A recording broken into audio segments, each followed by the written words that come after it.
ఈరోజు పావ్ బాజీ రెసిపీని ఇంట్లోనే ఈజీగా సింపుల్గా ఎలా ప్రిపేర్ చేసుకోవాలో చూపించబోతున్నాను.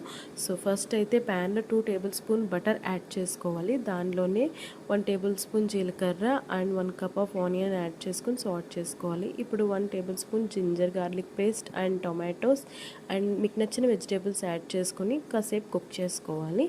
సో ఇప్పుడు దీంట్లో garam masala, turmeric powder, chilli powder and pav bhaji masala, కొత్తిమీర యాడ్ చేసుకొని 2 మినిట్స్ కుక్ చేసుకోవాలి.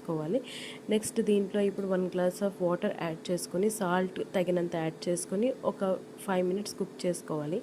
ఇప్పుడు వెజిటేబుల్స్ మెత్తగా కుక్ అయ్యాక ఇలా స్మాషర్ తోటి కానీ లేదా పప్పు గుత్తుతో కానీ స్మాష్ చేసుకొని కసూరి మేతి అండ్ నిమ్మకాయ యాడ్ చేసుకొని దీంట్లో నేనైతే గ్రేటెడ్ పన్నీర్ కూడా తీసుకున్నాను. సో టేస్ట్ బాగుంటుందని 5 మినిట్స్ కుక్ చేసుకున్నాక ఇప్పుడు లాస్ట్లో మళ్ళీ కొంచెం బటర్ యాడ్ చేసుకోవడమే.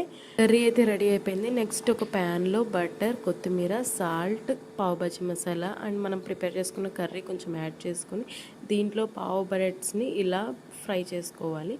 సో బోత్ సైడ్స్ ఇలా ఫ్రై చేసుకొని సర్వ్ చేసుకుంటే పావ్ బాజీ రెడీ. ఇంగ్రీడియంట్స్ అన్నీ పర్ఫెక్ట్గా యాడ్ చేసుకుంటే బయట పావ్ బాజీస్ కన్నా ఇంట్లో మనం చేసుకున్నవి చాలా టేస్టీగా వస్తుందండి. అండ్ ఈ రెసిపీని మీరు కూడా ట్రై చేసి ఎలా వచ్చిందో కమెంట్ చేయండి. అండ్ వీడియో నచ్చితే సబ్స్క్రైబ్ చేసుకోండి. బాయ్.